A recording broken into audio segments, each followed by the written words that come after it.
समझदार, वही हमें कोई रास्ता बताएंगे। वे सारे लोग हाथी राजा के पास जाते हैं।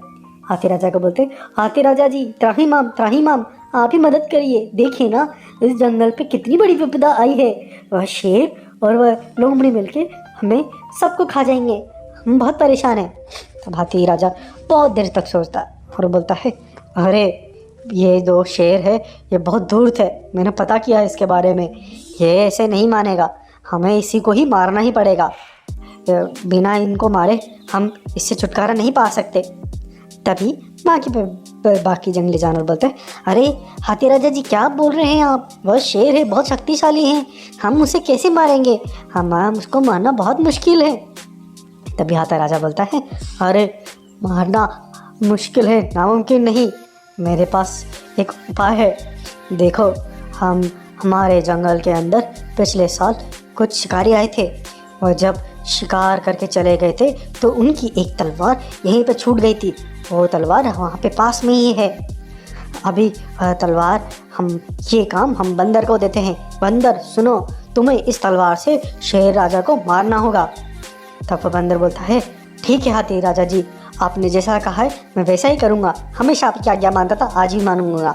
तब हाथी बोलता है, ये तो एक काम हो गया, तलवार से इसको मार देगा, लेकिन शेर को हमें फंसाना भी पड़ेगा। एक काम करते हैं, हिरन तुम्हें ही चालाकी करनी पड़ेगी। उस शेर के सामने तुम जाना, कोई जानवर नहीं रहेगा। जब वह थक हार जाएगा तब तुम एक जगह घास खाते रहना। हमारी जो पक्षी है उसका इशारा कर देगी शेर इधर आ रहा है। जैसे ही शेर इधर आ रहा होगा तुम उसे देख के भागने लग जाना। जैसे वो तुम्हारे पीछे भागने लगेगा तभी यहाँ ऊपर से हम इसके ऊपर जाल पटक देंगे और जाल में बांध देंगे। उसके बाद बंदर आके उसको मार देगा। इस तरह से हम अगर प्लानिंग के थ्रू आपस में मिलजुल के काम करेंगे तो उस शेर से हमें आज़ादी मिल जाएगी। तब सारे जंगली जानवर इस प्लान में लग जाते हैं और सब बोलते हैं, हाथी राजा जी ऐसा ही करेंगे। सब लोग अपना प्लान सेट करने लग जाते हैं।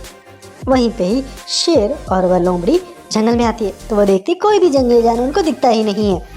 वह बोलते हैं, अरे कोई जंगली जानवर यहाँ पे दिख ही नहीं रहा है, हमारे डर से सब लोग छिप गए। कोई बात नहीं, कब तक छिपे रहेंगे, कभी ना कभी तो बाहर आएंगे, फिर मैं उन सबको खा जाऊंगा। इस तरह से वह जंगल और वह लोमड़ी जंगल में घूम रही होती है। लेकिन बहुत देर होने के बाद वह थक जाता है। वो बात करते हैं, अरे कितना देर हो गया, ये लोग निकल ही नहीं रहे, हम परेशान ही हो गए, कोई एक शिकार नहीं मिला। तभी उनको दूर वह हिरन दिखाई देता है। वो बोलते हैं, अरे देखो हिरन हो रहा है, मज़ा आ गया, बढ़िया तंदुरुस्त भी है, चलो उसे पकड़ते हैं। तब वह हिरन के पीछे भागते हैं। हिरन भी उनको देख के भागने लग जाता है। हिरन भागता जाता है और वो शेर, वो दोनों पीछे होते हैं। तभी शेरन भागते भागते एक जगह पे पहुंचता है। जैसे वो जगह क्रॉस करता है तो शेर वहाँ पहुँचता है तो वह वहाँ पे जाल जो होता है उसमें फंस जाते हैं। वो जाल में फंसने के बाद उनको लगता है, अरे ये क्या हुआ, हम तो जाल में फंस गए, अरे निकालो निकालो कोई हमें। वो जाल से निकलने की बहुत कोशिश करते हैं लेकिन वो जाल से निकल ही नहीं पाते हैं। तभी वहाँ पे बंदर आ जाता है और बंदर बोलता है, अरे ओ शेर राजा जी और लोमड़ी, तुमने हमारे जंगल पे जानवरों पे बहुत अत्याचार किया है, अब तुम्हें इसकी सजा मिलेगी, मैं तुम्हें नहीं छोड़ूंगा। तो शेर बोलता है, अरे तदना से बंदर, तू क्या कर लेगा मेरा। तब वह बंदर तलवार निकालता है। तब शेर को लग जाता है, अरे ये क्या, ये कौन सी चीज़ आ गई, अरे बाप रे, ये तो बहुत पैनी है, वो ताकतवर लग रही है, कहीं ये इससे हमें मार ना दे।